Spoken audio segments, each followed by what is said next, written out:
Hola mis amigos, es un placer poder encontrarme con cada uno de vosotros nuevamente para continuar en esta aventura de reflexionar en torno al mensaje de Jesús, al Evangelio de Cristo. Ayer leíamos en el Evangelio de Lucas, el capítulo 15, los versículos 1 y 2. Hoy permíteme continuar en esa línea. Quiero que sigamos explorando este capítulo del Evangelio de Lucas, porque tiene una riqueza inagotable. Los versículos 1 y 2 relatan que se acercaban a Jesús todos los publicanos y pecadores para oírle. Y los fariseos y los escribas murmuraban diciendo: Este a los pecadores recibe y con ellos come. ¿Cuál fue la reacción de Jesús ante la murmuración de los escribas, de los fariseos, que veían con malos ojos que Jesús se relacionara con la escoria de la sociedad, con lo más vil de la sociedad de esos días? ¿Cuál fue la reacción de Jesús, las palabras de Jesús para esos escribas y fariseos obsesivos en el cumplimiento de cada una de las demandas de la ley de Dios? Permíteme en primer lugar decir una cosa en relación con esto. Cuando Jesús habla de los escribas y de los fariseos y de su obsesión por la observancia de los mandamientos de Dios de manera meticulosa, no condena su obediencia. Jesús no dice que está mal que ellos obedezcan la Torá, la ley. El problema es que ellos creían que eran más justos que otros al hacer eso.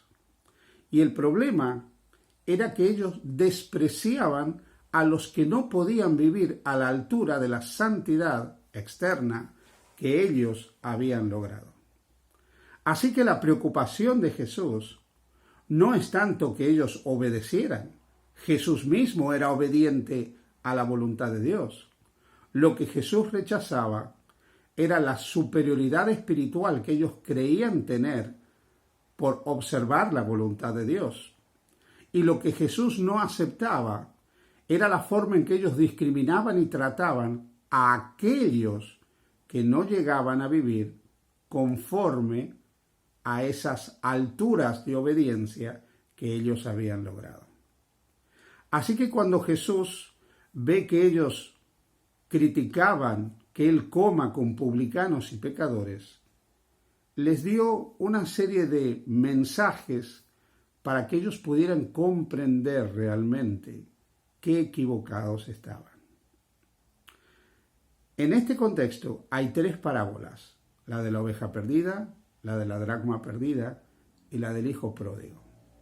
Hoy empezaremos a hablar un poco acerca de la parábola de la oveja perdida. El Evangelio dice: entonces, o sea, luego que ellos criticaron que Él comiera con publicanos y pecadores, entonces Él les refirió esta parábola diciendo: ¿qué hombre de vosotros, escribas y fariseos, qué hombre de vosotros, teniendo 100 ovejas, si pierde una de ellas, no deja las 99 en el desierto y va tras la que perdió hasta encontrarla? Y cuando la encuentra, la pone sobre sus hombros gozoso. Y al llegar a casa, reúne a sus amigos y vecinos diciendo: gozaos conmigo, porque he encontrado mi oveja que se había perdido.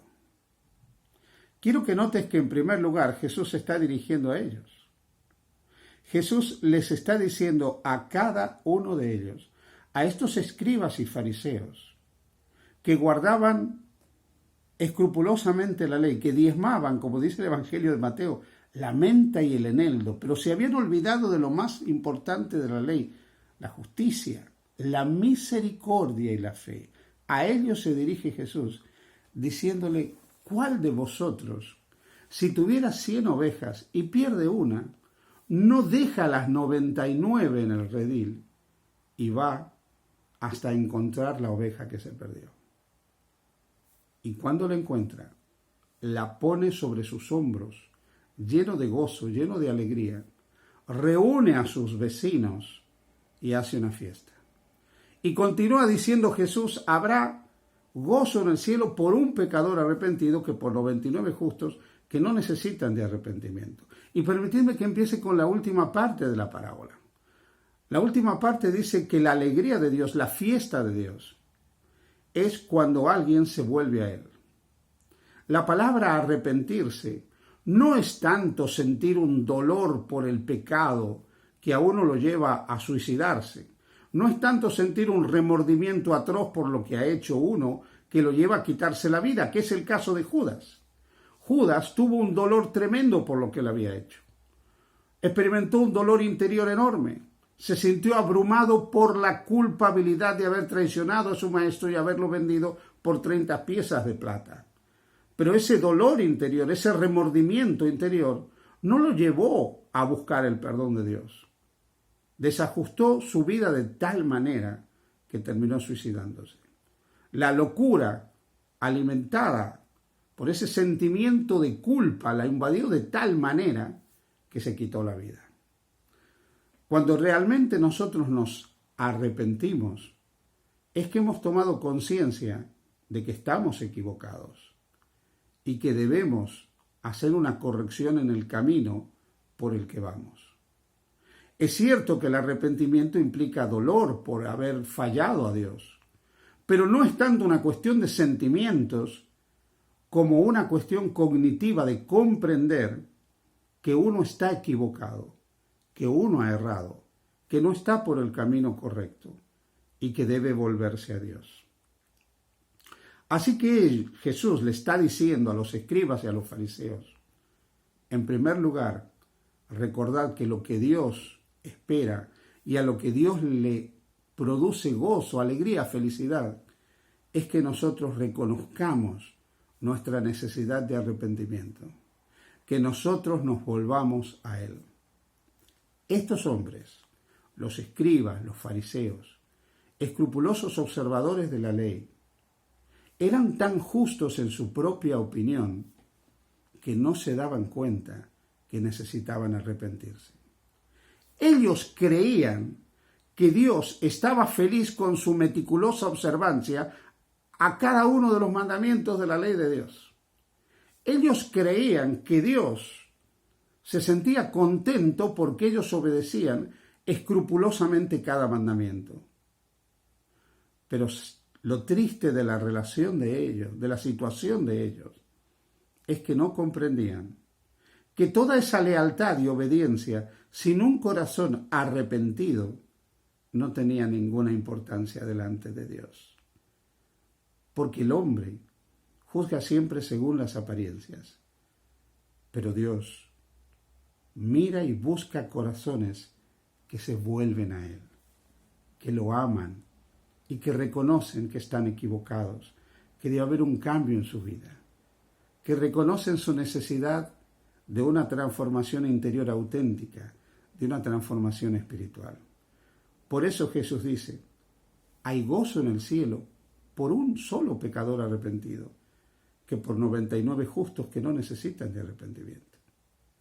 Es como que Jesús les está diciendo, vosotros os creéis justos, pero no os dais cuenta que una sola persona que ha reconocido su necesidad de Dios y ha reconocido que debe volverse a Dios, produce más alegría que todas vuestras justicias, todas vuestras obediencias. Tristemente en nuestras comunidades, en nuestras iglesias, hay personas que son justas en su propia opinión. Personas que lamentablemente se creen superiores espiritualmente a otras. Probablemente han alcanzado grandes alturas de santidad. Han crecido mucho en la obediencia, en abandonar determinadas prácticas que eran malas. Han incorporado buenísimos hábitos a su vida, hábitos de salud espiritual y de salud física. Han podido romper seguramente con viejos hábitos y ver cómo tendencias que en algún tiempo los dominaban han sido controladas. Y tristemente esas personas que triunfan, no por ellos mismos, sino porque realmente Dios les está dando la bendición de la obediencia y probablemente porque ponen su voluntad para que así sea, miran a los que no triunfan y a los que fracasan con desprecio y los rechazan y los condenan y se apartan de ellos. Jesús era diferente. Jesús no vino a condenar al fracasado. Jesús no vino a condenar al que se había equivocado. Y es por eso que una iglesia a la manera de Jesús nunca será una iglesia de fariseos. Será una iglesia de hombres y mujeres arrepentidos, enamorados de Jesús, que mirarán a sus hermanos como ellos mismos son, seres humanos, finitos, falibles, imperfectos, necesitados de la redención. Cuando uno ha vuelto su corazón a Jesús, se da cuenta de que uno, al pie de la cruz, solo puede salvarse en virtud de lo que Cristo es y ha hecho por uno. Todas nuestras buenas obras, toda nuestra obediencia, no tienen ningún valor delante de Dios para que seamos aceptados, perdonados, salvados y para que tengamos derecho al cielo. Y toda nuestra lealtad a Dios no nos da derecho a nosotros a juzgar, condenar, despreciar y apartar del rebaño de Cristo a aquellos que han fallado. Que Dios nos ayude a vivir en el espíritu del Evangelio y ser una iglesia a la manera de Jesús. Que Dios te bendiga. Feliz día junto al Señor.